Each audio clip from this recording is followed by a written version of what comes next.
The Telltale Heart is a famous short story written by Edgar Allan Poe, first published in 1843. It is a psychological thriller that delves into the mind of an unnamed narrator who insists on their sanity while describing the murder they committed. Here's a brief summary of the story. The story is narrated by an individual who is trying to prove their sanity by recounting the meticulous planning and execution of a murder. The victim is an old man with a pale blue eye that disturbs the narrator. The narrator's obsession with the eye grows to the point where they believe the eye is evil and must be eradicated.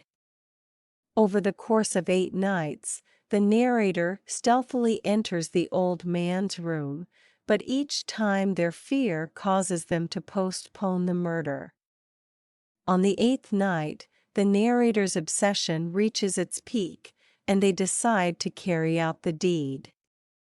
They carefully open the old man's bedroom door, but the noise causes the old man to wake up and cry out.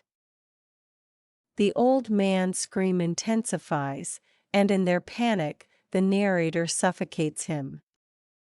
After the old man's death, the narrator dismembers the body and hides it beneath the floorboards.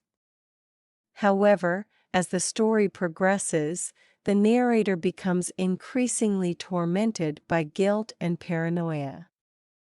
They start hearing the old man's heartbeat under the floorboards, growing louder and more intense. Believing it to be the old man's heart still beating, the narrator becomes unhinged.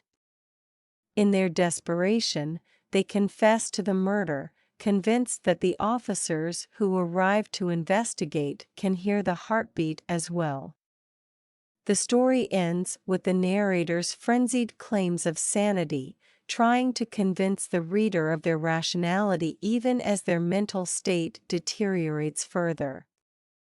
The Telltale Heart is known for its exploration of the human mind's capacity for self-deception, guilt, and madness.